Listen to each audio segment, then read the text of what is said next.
फिर से स्वागत है आप सभी का। दिल्ली लाइव देख रहे हैं आप और मैं हूं आपके साथ कृतिका। बुलेटिन की शुरुआत करते हैं। राजधानी दिल्ली में बढ़ते डीजल के दामों पर बीजेपी कार्यकर्ताओं ने दिल्ली प्रदेश अध्यक्ष आदेश गुप्ता और नेता प्रतिपक्ष रामवीर सिंह बिधूड़ी के नेतृत्व में दिल्ली सरकार के खिलाफ सड़कों पर उतरकर प्रदर्शन किया। बीजेपी का कहना है कि केंद्र द्वारा वैट कम करने पर भी आखिर दिल्ली सरकार डीजल पर वैट कम कर दिल्ली की जनता को राहत क्यों नहीं दे रही है।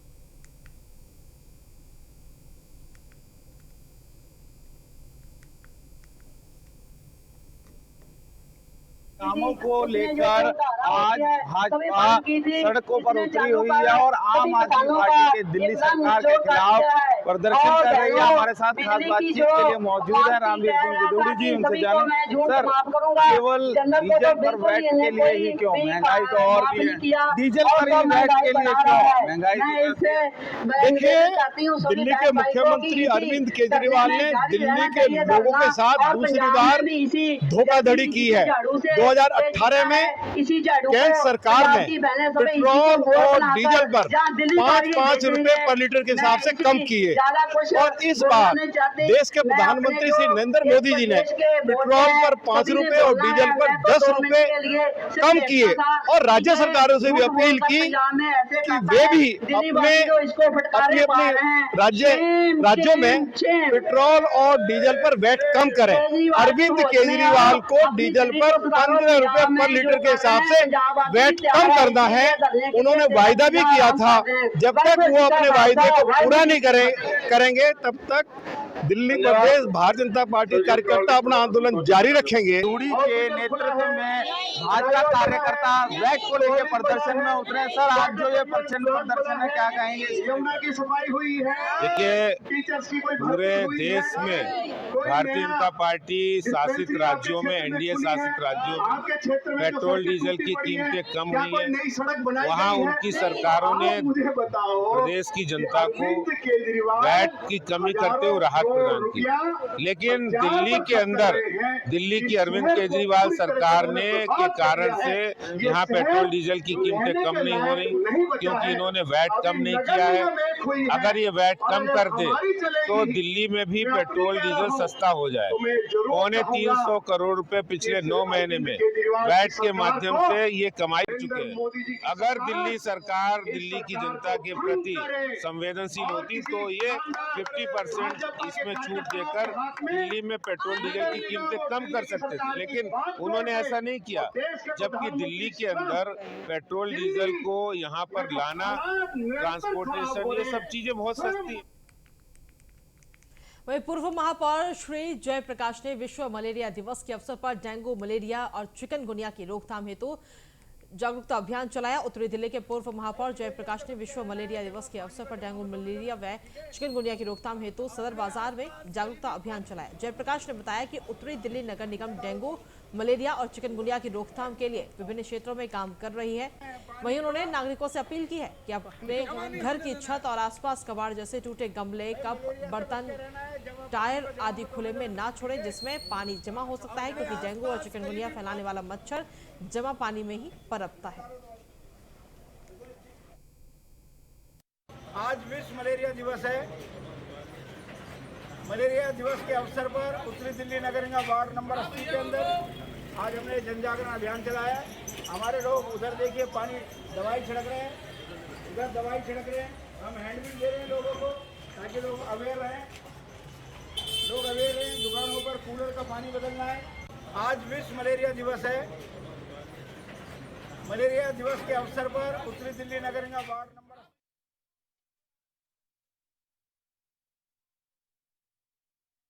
तो डेंगू, मलेरिया और चिकनगुनिया की रोकथाम के लिए यह अभियान निकाला गया। दिल्ली के सदर की तस्वीरें इस वक्त आपको दिखा रहे हैं, जहां पर पूर्व महापौर जयप्रकाश ने यह अभियान चलाया है और लोगों से अपील की है कि अपने आसपास पानी इकट्ठा ना होने दें।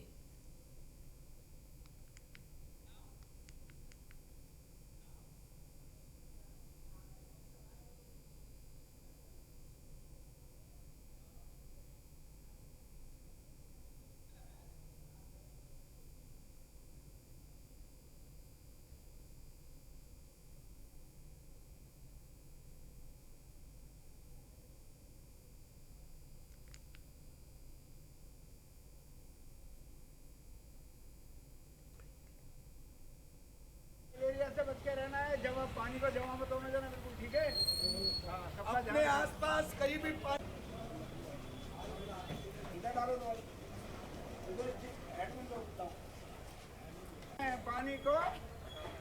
पानी को जमा नहीं होने देना है भाई। मलेरिया से बच के रहना है, जमा पानी को जमा मत होने देना, बिल्कुल ठीक है। अपने आसपास कहीं भी इधर डालो,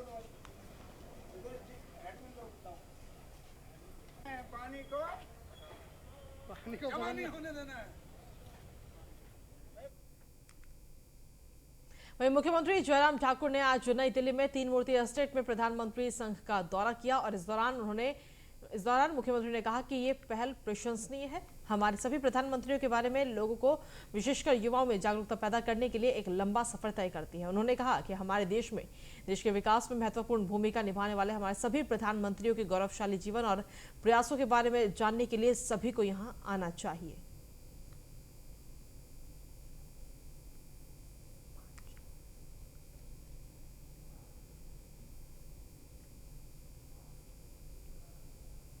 वहीं हिमाचल प्रदेश के मुख्यमंत्री जयराम ठाकुर ने बताया कि प्रधानमंत्री संग्रहालय पीएम मोदी की एक अच्छी पहल थी। इससे युवाओं को प्रेरणा मिलेगी। जयराम ठाकुर से दिल्ली में खास बातचीत की हमारे संवाददाता पीयूष तिवारी ने। संग्रहालय देखे आप, क्या कुछ कहेंगे सर, कितना बढ़िया लगा? बहुत अच्छी एक वो पहल हुई है और मैं कहता हूं कि इतिहास को संजो कर रखने की एक बहुत बड़ी एक मिसाल के रूप में जो है ये जो संग्रहालय जो बनकर के तैयार हुआ है और उसमें सारी चीज़ें संघर्ष से होकर के आज तक के सफ़र की बहुत बातों को लेकर के एक साथ आदमी को देखने को एक जगह में मिल जाता है। केजरीवाल ने काफ़ी आरोप लगाया था सर रैली के दौरान, क्या कुछ कहेंगे, क्योंकि अब चुनाव भी है वहाँ? कुछ नहीं, आएंगे तो बात करेंगे उनसे। धन्यवाद सर। तो ये थे हमारे हिमाचल के सीएम जयराम ठाकुर जी। इनका साफ तौर पे कहना है कि जो प्रधानमंत्री संग्रहालय बनाया गया है निश्चित तौर पे प्रधानमंत्री का विजन था। इसी को देखते हुए कहीं ना कहीं एक बेहतर विकल्प के रूप में इसे देखा जा रहा है। विजय राम त्रिपाठी के साथ Piyush Tiwari. Chief justice of India N V. Ramana और केंद्रीय कानून मंत्री किरण रिजिजू दोनों एक साथ प्रधानमंत्री संग्रहालय पहुंचे। दोनों ने पीएम मोदी के इस काम की सराहना की और कहा कि सभी को पीएम के जीवनशाली जीवन के बारे में जानना चाहिए।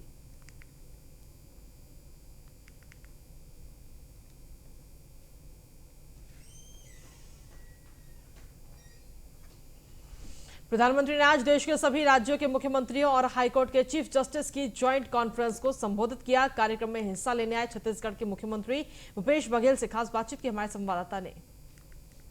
हमारे साथ बातचीत करने के लिए छत्तीसगढ़ के मुख्यमंत्री भूपेश बघेल जी हैं। सर आज दिल्ली आए हैं, प्रधानमंत्री जी ने भी संबोधित किया जो सीएम का और चीफ जस्टिस के साथ आप लोगों की एक तरीके से ज्वाइंट कॉन्फ्रेंस थी। क्या कुछ कहेंगे, क्या कुछ बात हुई थी, क्या कुछ नया न्यायालय के मामले में अगर हम बात करें छत्तीसगढ़ में हो जाए?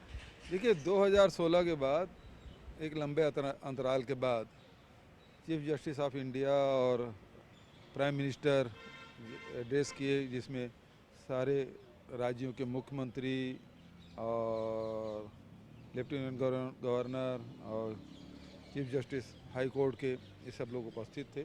पहले प्रधानमंत्री जी और चीफ जस्टिस ऑफ इंडिया का हुआ। उसके बाद 2 सेशन में ही चर्चाएँ हुई और चूँकि वो गोपनीय थी इसलिए मैं उसके बारे में बात नहीं करूँगा। लेकिन कुल मिलाकर बात ये है कि पूरे देश में जितने भी चाहे सिविल केसेस हो चाहे क्रिमिनल केसेस हो, इसकी संख्या पेंडेंसी बहुत बढ़ रही है और जुडिशरी को कैसे और मजबूत किया जाए ताकि ये जितने भी पेंडेंसी हैं उसमें कमी आए, ये चिंता का विषय रहा। आखिरी सवाल रहेगा सर, जिस प्रकार से कोयला का संकट अलग अलग राज्यों में हो रहा है, छत्तीसगढ़ की बात करें, आप मुख्यमंत्री हैं, क्या छत्तीसगढ़ में पर्याप्त कोयला का भंडार है, बिजली संकट नहीं है? ये कोयला का पर्याप्त भंडार हमारे छत्तीसगढ़ में है और बिजली की कोई संकट नहीं है। लेकिन पूरे देश में ये स्थिति बहुत भयावह होते जा रही है और कोयला का संकट है, गर्मी का दिन है, सबको बिजली चाहिए और बिजली है ही नहीं। धन्यवाद सर। तो ये थे हमारे साथ छत्तीसगढ़ के मुख्यमंत्री भूपेश बघेल जी, जिनका साफ तौर पे कहना है कि निश्चित तौर पे अगर हालांकि छत्तीसगढ़ में कोई कोयला की कमी नहीं है, लेकिन देश भर में जिस प्रकार से अलग अलग राज्यों में कमी हो रही है, निश्चित तौर पे सरकार को इस पे सोचना चाहिए। वीडियो जर्नलिस्ट राम त्रिपाठी के साथ पीयूष तिवारी, नई दिल्ली। उत्तर प्रदेश सरकार में मंत्री अनिल राजभर ने केंद्रीय गृह मंत्री अमित शाह से मुलाकात की और कई विषयों पर उनसे चर्चा की। वहीं एक तरफ उत्तर प्रदेश में बिजली संकट और सरकारी कार्यालयों में बिजली की बर्बादी पर बोलते हुए मंत्री अनिल राजभर ने कहा कि ये गलत है, जो ऐसा कर रहा है उस पर कार्रवाई होगी। और इस मौके पर हमारे संवाददाता ने मंत्री अनिल राजभर से खास बातचीत की है। हमारे साथ बातचीत करने के लिए उत्तर प्रदेश सरकार में मंत्री अनिल राजभर जी हैं। सर, अमित शाह जी से आपकी मुलाकात हुई, दिल्ली दौरे पे आप हैं, क्या कुछ मुलाकात में बातचीत हुई, शिष्टाचार मुलाकात थी या परियोजनाओं को लेकर भी बात? हम लोगों के अभिभावक हैं और समय समय पर उनका मार्गदर्शन हम लोग लेते रहते हैं। ऐसे ही औपचारिक भेंट, उनका मार्गदर्शन, कामकाज हम लोग शुरू करने जा रहे हैं तो उनका आशीर्वाद भी आवश्यक है। उनका मार्गदर्शन भी हम लोगों के लिए बेशकीमती हमेशा से रहा है। तो ऐसे ही औपचारिक मुलाकात। मायावती लगातार अखिलेश यादव को लेकर तंज कस रही हैं। वो कह रही हैं कि मुसलमानों का वोट ले लिया, यादवों का वोट ले लिया, गठबंधन कर लिया, सीएम नहीं बन पाए, वो हमें क्या प्रधानमंत्री बनाने का सपना देख रहे हैं? अब ये देखिए, उन लोगों के आपस का मामला है, उसमें हम लोग क्या कर सकते हैं। हम लोगों के पास काम करने से फुर्सत नहीं है कि इस तरह के बयानों का संज्ञान हम लोग लें। ऐसे ही हम लोगों के पास समय नहीं है। अभी 100 दिन का लक्ष्य निर्धारित करके एक बृहत कार्य योजना हम लोगों ने बनाई है, उस पर काम कर रहे हैं। अभी योगी जी की सरकार जनता के दरवाजे पर भी जाने का काम कर रही है, तो हम लोगों के काम से फुर्सत नहीं है। अब इस तरह की बात वो लोग आपस में करें ना करें, कौन क्या कह रहा है, उससे हम लोगों को क्या लेना देना है। आखिरी सवाल, कोयला संकट की भी खबरें आ रही हैं। ऐसे में कई जगहों पे देखा गया है कि सरकारी कार्यालयों में बिजली जो है वो कहीं ना कहीं पंखे ऐसे ही चला दिए जा रहे हैं, लाइट्स दिन में जलाई जा रही हैं, उपयोग कोई नहीं कर रहा। किस तरीके से? नहीं, ऐसा है तो गलत है। इस चीज़ों को ध्यान देना चाहिए सबको। बाकी बिजली संकट जो भी है उस पर हमारे ऊर्जा मंत्री जी का बहुत ही विस्तृत बयान आ चुका है। और लेकिन अगर इस तरह का है कि दिन में जहां लाइटें जल रही हैं, ये बिल्कुल ठीक नहीं है। ये सब लोग सुधार करें, ऐसा हम लोग मानना है। धन्यवाद सर। तो ये थे हमारे साथ उत्तर प्रदेश सरकार में मंत्री अनिल राजभर जी, जिनका साफ तौर पे कहना है कि अगर बिजली संकट चल रही है और निश्चित तौर पे दिन में लाइटें जलाई जा रही हैं सरकारी कार्यालयों में, तो गलत है। वीडियो जर्नलिस्ट राम त्रिपाठी के साथ पीयूष तिवारी, नई दिल्ली। और वहीं आपको बता दें कि मुख्य न्यायाधीशों के 39वां सम्मेलन का आयोजन आज किया गया, जिसमें तमाम मुख्यमंत्री इसमें मौजूद रहे और साथ ही प्रधानमंत्री भी इसमें मौजूद रहे। राज्य के मुख्यमंत्री और उच्च न्यायालय के मुख्य न्यायाधीशों के संयुक्त सम्मेलन में शामिल हुए और इस दौरान प्रधानमंत्री ने सम्मेलन को संबोधित किया। इसी को लेकर हमारे संवाददाता ने केंद्रीय राज्य एसपी सिंह बघेल से खास बातचीत की। क्या कुछ कहा उन्होंने, वो आपको सुनवाते हैं। हमारे साथ बातचीत करने के लिए एसपी सिंह बघेल जी हैं, केंद्रीय राज्य मंत्री हैं। सर, आज चीफ जस्टिस की बात करें या जो मुख्यमंत्री आए हुए थे, अभी वहाँ पे सम्मिलित थे उस कार्यक्रम में, क्या कुछ बात हुई? क्योंकि न्यायपालिका में सुधार की ज़रूरत जो है वो हमेशा से चीफ जस्टिस भी करते आए हैं। Department of law and justice के द्वारा पूरे देश के माननीय मुख्यमंत्रियों का, प्रशासकों का, लेफ्टिनेंट गवर्नर्स का और माननीय सुप्रीम कोर्ट के मुख्य न्यायाधीश, सभी न्यायाधीश, हाई कोर्ट के सभी मुख्य न्यायाधीशों का एक सेमिनार हुई, जिस पर विभिन्न विषयों पर चर्चा हुई। माननीय प्रधानमंत्री जी ने जो बोला है पूरे देश ने सुना है। उन्होंने तुरंत न्याय पे, एक्सेस टू जस्टिस पर, सबको न्याय, सबको सहज न्याय हो, सुलभ न्याय हो, सस्ता न्याय मिल सके, समय पर मिल सके और क्षेत्रीय भाषाओं में हो सके, कामकाज हो सके, इस पर बहुत, डिजिटल पर बहुत उन्होंने जोर दिया है। डिजिटल की बात करें, पहले भी विदेशों में देखा गया है जो जघन्य अपराधों जैसे केस होते हैं उसको डिजिटली तौर पे, ताकि आम जनता भी उस सुनवाई को सुन सके। भारत में इसको करने के लिए क्या कुछ प्रयास किए जा रहे हैं? नहीं, हमारे यहाँ से एक वेबसाइट लॉन्च हुई है जिसमें बहुत सारी अदालतों की कार्रवाई को लाइव आप देख सकते हैं। धन्यवाद सर। तो ये थे हमारे साथ केंद्रीय राज्य मंत्री एसपी सिंह बघेल जी, जिनका साफ तौर पे कहना है कि कानून में जो सुधार होने हैं उसी को लेकर यहाँ पे बातचीत हुई है और प्रधानमंत्री जी ने भी देश के सामने अपनी राय रखी है। वीडियो जर्नलिस्ट राम त्रिपाठी के साथ पीयूष तिवारी। मायावती और अखिलेश यादव के बीच चल रही तकरार पर बीजेपी लगातार हमलावर है। बीजेपी दोनों ही पार्टियों को आड़े हाथों लेते हुए सवाल कर रही है। इस विवाद पर बीजेपी के राज्यसभा सांसद जयप्रकाश निषाद से खास बातचीत की हमारे संवाददाता पीयूष तिवारी ने।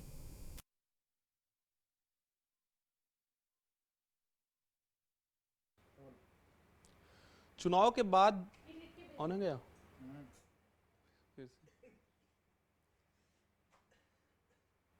चुनाव के बाद चाचा भतीजे में तकरार चली रही थी। इसी बीच अब बुआ बबुआ में भी तकरार चल रही है। हमारे साथ बातचीत करने के लिए राज्यसभा सांसद है जयप्रकाश निषाद जी। सर, मायावती ने एक ट्वीट किया, उन्होंने कहा है कि समाजवादी पार्टी ने यादवों का वोट लिया, मुसलमानों का वोट लिया, गठबंधन करके देख लिया, खुद वो सीएम बन नहीं पा रहे हैं, ऐसे में मुझे पीएम बनाने का सपना कैसे देख रहे हैं?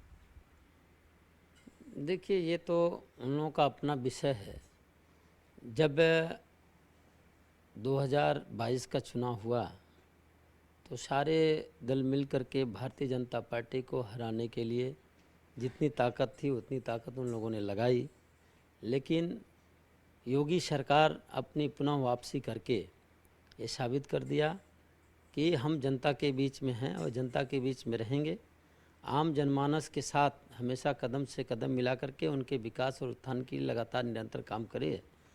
पंडित दीनदयाल उपाध्याय जी कहा करते थे कि जो अंतिम छोर का व्यक्ति है उसका जब विकास होगा तब देश का विकास होगा।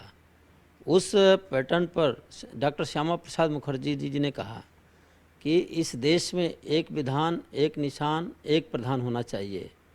ये यहाँ दोहरी कोई भी कानून व्यवस्था नहीं होनी चाहिए। उसको भारतीय जनता पार्टी के शीर्ष नेतृत्व ने लागू करके दिखाया और जनता ने में विश्वास हासिल किया। इसलिए दोबारा 35 साल का रिकॉर्ड तोड़ करके प्रचंड बहुमत की वापसी, तुरंत वापसी हुई भारतीय जनता पार्टी की। इसलिए सारे लोग अपने अपने जो आज उस मुकाम को नहीं मिला तो वो लोग अपनी बातें रख रहे हैं, कर रहे हैं। और माननीय अखिलेश यादव जी अब अपने किए पे पछताव कर रहे हैं। अगर अच्छा कार्य किए होते तो आज पछताने की आवश्यकता नहीं होती। आपको लगता है कि मायावती कहीं बीजेपी की ओर से बैटिंग तो नहीं कर रही है? जिस प्रकार से पिछली बार आरोप लगे थे, समाजवादी पार्टी के नेताओं की ओर से आरोप लगाए गए थे, क्योंकि उन्होंने ये भी कहा है कि मैं पीएम बनूं या ना बनूं, समाजवादी पार्टी का सीएम तो अब कभी नहीं बनेगा यूपी में।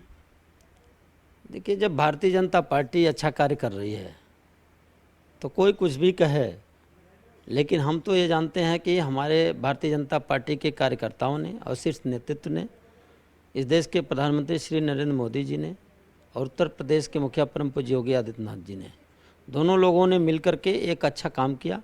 जनता के में एक अच्छा विश्वास पैदा करके पुनः वापसी की है और निरंतर अच्छा सोच बना करके काम कर रहे हैं। आगे भी निरंतर हम बने रहेंगे। शिवपाल यादव की बात करें या आजम खान की बात करें, आजम खान को समाजवादी पार्टी के नेताओं से कहीं ना कहीं अब परहेज नजर आ रहा है, क्योंकि प्रतिनिधिमंडल मिलने जा रहा है तो वो नहीं मिल रहे हैं। ऐसे में शिवपाल यादव से उनकी मुलाकात हो रही है, कांग्रेस पार्टी के तमाम नेताओं से मुलाकात हो रही है। आपको लगता है कि अगर तीसरा मोर्चा तैयार हो जाता है उत्तर प्रदेश में तो भारतीय जनता पार्टी को कुछ नुकसान होगा? देखिए, भारतीय जनता पार्टी का नुकसान करने के लिए बहुत सारे मोर्चे बनाए गए, सारे लोग एकजुट हुए। उस समय भी भारतीय जनता पार्टी ने 2019 में इस देश की सरकार बनी और प्रचंड बहुमत से बनी। कोई भी मोर्चा बना ले, कोई भी कुछ कर ले, लेकिन भारतीय जनता पार्टी अपना काम करेगी और निश्चित तौर पर इस देश की जनता अब समझ चुकी है। अब इस देश की जनता ठगने और लूटने वाली नहीं है। आने वाला समय भारतीय जनता पार्टी का ही है। आखिरी सवाल रहेगा, एक तरफ जहां देश भर में हनुमान चालीसा जान को लेकर विवाद हुआ, वहीं उत्तर प्रदेश में अवैध लाउड स्पीकर उतारे जा रहे हैं अलग अलग, चाहे मंदिर की बात करें या मस्जिदों की बात करें, जहां तेज़ आवाज़ में स्पीकर बजते उतारे जा रहे हैं। आज की बात करें तो अलविदा जो जुमा की नमाज है उस पर कहीं ना कहीं सड़कों पर जो नमाज होती है उस पर आज के लिए प्रतिबंध लगाया गया था। किस तरीके से देखते हैं आप, क्योंकि कई सालों की परंपरा को अब की बार तोड़ा गया है, टूटा है परंपरा? देखिए, अलविदा की नमाज ये थोड़ी कहता है कि ले जा करके पेड़ में बांध दो लाउड स्पीकर और बजा दो, कहीं भी चौराहे पर रास्ते पर बजाओ, इसलिए नहीं है। वो सारी चीज़ें अपने मस्जिद में जहाँ उनका निर्धारित जगह है वहाँ अपना करें और सौहार्दपूर्वक करें। उन्माद मचा करके किसी को करने की छूट नहीं दी जाएगी। ये भारतीय जनता पार्टी की सरकार कानून का। वहीं यूपी के आबकारी मंत्री नितिन अग्रवाल ने गृह मंत्री अमित शाह से शिष्टाचार मुलाकात की। इस दौरान दोनों नेताओं के बीच कई मुद्दों को लेकर बातचीत हुई।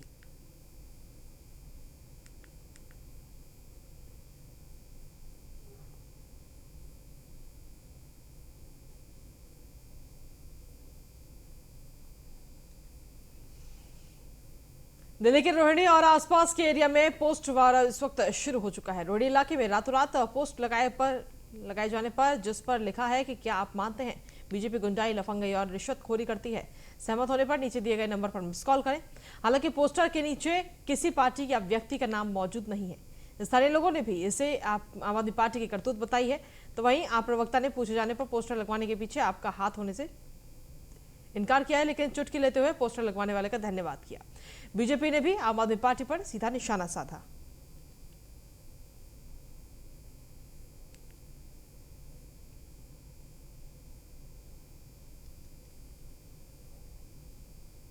दिल्ली के युवाओं को रोजगार दिलाने के लिए दिल्ली पुलिस ने युवा 2.0 नाम से एक योजना का शुभारंभ किया। पुलिस मुख्यालय के आदर्श सभागार में शनिवार को इस योजना के तहत समझौता ज्ञापन पर हस्ताक्षर और रोजगार प्रस्ताव प्रस्तुति समारोह आयोजन किया गया। समारोह में संयुक्त आयुक्त छाया शर्मा व भारत सरकार के कौशल विकास व उद्यमिता मंत्रालय के निदेशक संदेश तिलकर ने समझौता ज्ञापन पर हस्ताक्षर कर ज्ञापन का आदान प्रदान किया। कॉर्पोरेट घरानों की सक्रिय भागीदारी से कई स्टेशनों पर करीब 10,000 युवाओं को इस योजना के तहत व्यावसायिक प्रशिक्षण प्रदान किया जाएगा। इसे भारत सरकार की संकल्प योजना के तहत विश्व बैंक का भी समर्थन मिलेगा।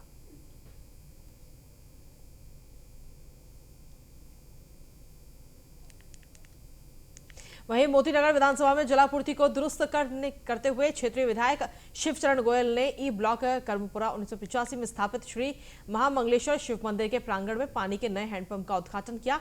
उद्घाटन में मंदिर समिति के सभी पदाधिकारीगण और सभी क्षेत्रवासी मौजूद रहे। मंदिर के महंत जी ने बताया कि मंदिर में पिछले 37 साल से पानी नहीं था, फिर इसका जिम्मा लिया गया आम आदमी के विधायक शिवचरण गोयल ने, और परिणाम आप सभी के सामने है। विधायक शिवचरण गोयल ने बताया कि इस तरह के हैंडपंप को लगाने से क्षेत्र में आ रही पानी की समस्या को काफी हद तक दूर किए जाने के प्रयास लगातार किए जा रहे हैं और नए हैंडपंप का कार्य भी जल्द शुरू किया जाएगा।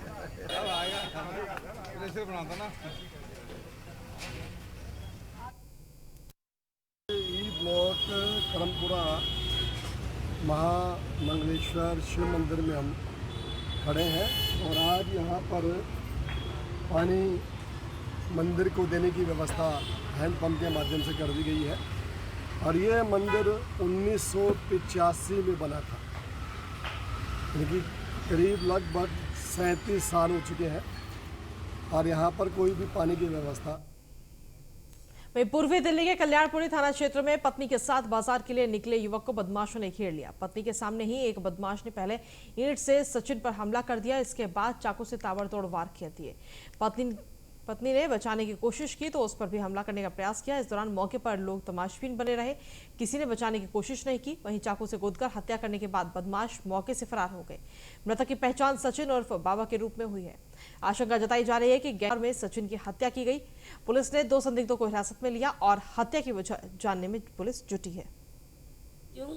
इंदर लोग ठीक है, वहाँ से आए थे हम अपने कोर्ट की तारीख पे, मेरे पति की तारीख थी, ठीक है, वहाँ पे आयु आ रखा था, इसलिए वो तारीख नहीं लेके आए। वापसी जब हम आए लक्ष्मी नगर, कोर्ट में मैं मिला है नार जिसने आलू भाई का मर्डर मारा था, उसके पापा मिले हैं, ठीक है। उसने लड़कों को फ़ोन करा है, लक्ष्मी नगर तक हमारा पीछा करा है।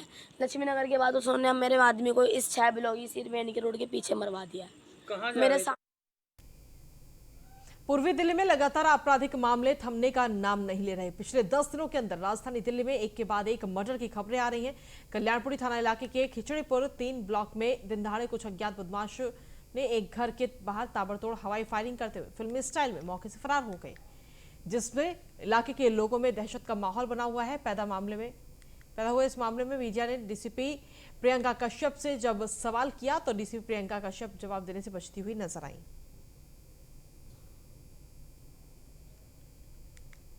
पूर्वी दिल्ली के कल्याणपुरी थाने की पार्किंग में गुरुवार रात कार को स्टार्ट करने के दौरान उसमें अचानक से आग लग गई, जिसकी चपेट में आने से एक हवलदार झुलस गया। कुछ ही देर में आग तेजी से फैल गई। वहां खड़ी 6 अन्य वाहनों को भी चपेट में ले लिया। थाने में मौजूद पुलिसकर्मियों और मौके पर पहुंची दमकल की 5 गाड़ियों ने आग बुझाने में जुटी और घायल हवलदार को कार से निकालने के बाद पास के अस्पताल में भर्ती कराया गया, जहां से उसे सफदरजंग अस्पताल में रेफर कर दिया गया।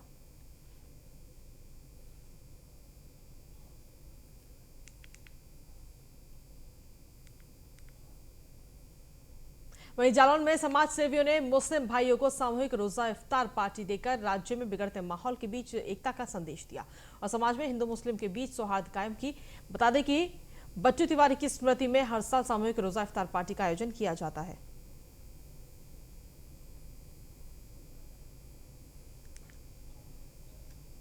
और खबरों का सिलसिला लगातार जारी है। फिलहाल मेरे साथ इस बुलेटिन में इतना ही। नमस्कार।